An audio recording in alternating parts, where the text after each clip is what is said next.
스토리텔링 스피치, 스토리텔링 자기소개, 이야기가 있는 연주회, 스토리텔링 기업 광고. 네, 스토리텔링을 마케팅 수단으로 활용했더니 사람들이 더 많은 호감과 긍정적인 메시지를 보내고 자연스럽게 매출 증대로 이어진다는 사례들이 공유되면서 스토리텔링 마케팅은 앞으로 더욱더 활성화될 것으로 보입니다. 스토리텔링은 말 그대로 이야기를 말이나 어떤 이미지로 표현하는 것인데요. 백문이 불여일견이라죠. 영상 한 편 보실게요.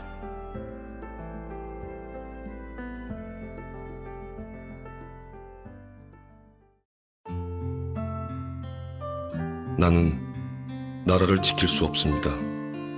좌절에 빠진 사람을 도울 수도 없습니다.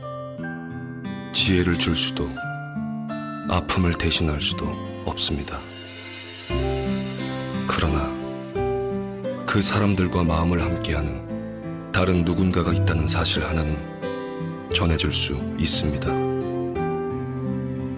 그래서 나는 위로가 됩니다. 때론 용기가 되고 때론 감사가 되기도 합니다.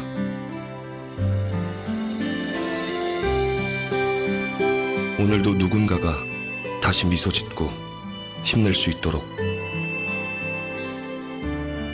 이 땅의 모든 사람들과 마음을 나누는 나는 당신의 정입니다.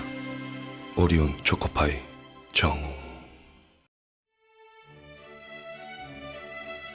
네, 광고에는 상품의 품질과 정보는 없죠. 배우 하정우 님이 내레이션을 하는 내용에는 초코파이의 정, 한국인이 좋아하는 정서, 정이라는 가치에만 무게를 담고 있습니다. 정보를 쭉 나열만 했을 때 사람들은 그게 사실일까? 의심하지만 브랜드에 대한 의미와 철학을 이야기할 때 공감을 이끌어내며 긍정적인 호감을 가진다는 점. 이게 바로 스토리텔링의 강력한 힘인 것 같아요. 즉, 스토리텔링 광고는 직접적인 이윤 창출이 아니라 상품에 담긴 의미와 가치, 휴머니티, 철학을 이야기하고 사람들은 공감하면서 그 상품에 대한 긍정적인 이미지를 가지며 결국은 상품을 구입하는 결과로 이어진다는 것이죠. 사람들의 감성을 움직이는 방법입니다.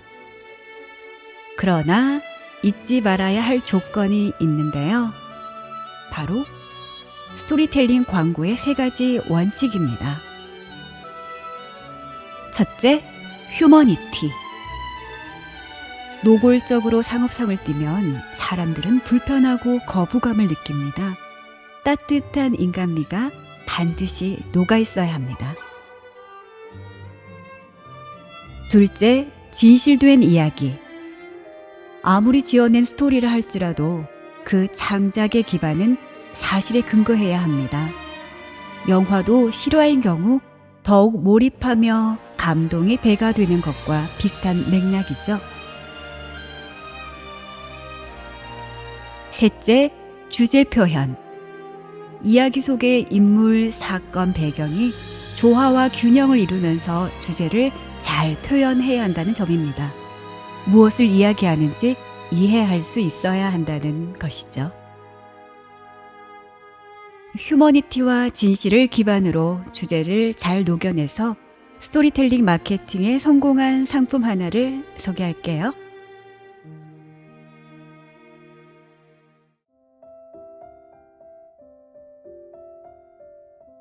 벨기에 명품 초콜릿 고디바. 고디바는 품질이 좋은 만큼 가격도 좀 비싼 편이지만 무엇보다 상품 속에 담긴 이야기를 들으면 아, 그 초콜릿 하면서 소비자들에게 각인된 상품이에요. 고디바라는 브랜드는 11세기 영국 코벤트리 지방을 다스린 레오포릭 영주의 아내 이름을 따온 것입니다. 당시 이 지방의 군주인 레오프릭 영주는 지역의 통치와 지배를 위해 상당한 자금이 필요했고 이것은 고스란히 일반 시민들의 몫으로 돌아갔습니다. 대부분 가난한 농부였던 지역 주민들에게는 과중한 세금이 매겨졌고 이를 알게 된 고디바는 남편에게 세금을 감면해 줄 것을 부탁했지만 영주는 모른 채 했죠. 그러나 이후에도 계속적인 부인의 간절한 요청에 영주는 아내에게 이상한 제안을 합니다. 당신이 벌거벗은 채 알몸으로 말을 타고 마을을 한 바퀴 돌면 원하는 만큼 세금을 깎아주겠다고 말입니다. 그런데 정말로 고디바는 수치심을 무릅쓰고 알몸으로 말을 탄 채 거리를 나섭니다. 이 기이한 소식을 들은 마을 사람들은 고디바의 진정성과 따뜻한 배려에 감동했고 마을 사람들 모두 자신의 집 창문 커튼을 내리고 밖을 쳐다보지 않았다고 합니다. 고디바의 희생과 헌신에 모두 경의를 표한 것이죠. 결국 고디바는 영주의 약속을 얻어냈고 시민들의 세금을 감면해 주는데 성공합니다. 11세기 레이디 고디바의 가난한 시민들을 향한 마음과 사랑, 용기에 대한 일화는 20세기에 이르러 벨기에의 한 초콜릿 장인의 솜씨로 세계적 명품 브랜드 고디바 초콜릿으로 재탄생하기에 이릅니다. 벨기에의 초콜릿 명장 조셉 드랍스는 고디바 부인의 용기, 관용, 우아함과 고귀함을 선택하고 상표를 상징하는 로고 또한 말을 타고 있는 고디바 그대로의 모습을 모티브로 사용했습니다. 스토리텔링으로 공감하는 광고 이야기. 이해되셨나요? 제 이야기도 스토리텔링으로 만들어 봤습니다.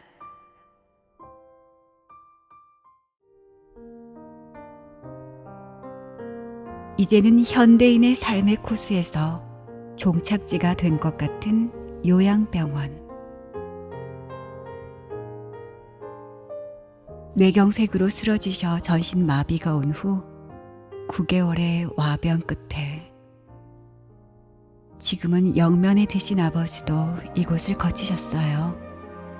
저는 아버지만큼 세상에서 힘이 세고 강한 사람은 없을 것 같았는데 난생 처음으로 아버지 두 눈에 고인 두려움과 공포와 눈물을 봤습니다. 또 그곳에서 정말 많은 환자들을 만났습니다. 그리고 실감했습니다. 제 아무리 내로라 하는 사람들도 병상에 오랫동안 누워 정상적인 신체 활동이 중단되면 삶의 질이 급격히 떨어지는 것은 물론 권력이나 명예, 재물도 아무 의미와 소용이 없다는 사실을요. 퇴근 후 병원에 들러 아버지의 위생을 세심히 돌보고 무엇보다 아버지의 불안한 마음이 안정될 수 있도록 시편과 양질의 책을 읽어드렸는데 나중엔 옆에 계신 어르신의 가족들이 제게 조심스럽게 여쭈셨어요. 따님, 우리에게도 글을 읽어주실 수 있나요? 네, 그럼요. 책 이야기를 들으시면서 조용히 잠든 어르신들을 보며 또 고맙다고 하시는 가족들을 보며 생각했어요. 그래, 나를 필요로 하는 곳이 있다면 어디든 가서 원하는 책을 읽어드리자. 태어남이 축복이듯 죽음도 인간의 존엄성을 잃지 않도록 따뜻하고 편안하고 인간적으로 소통합니다. 은희의 신앙송과 글소리.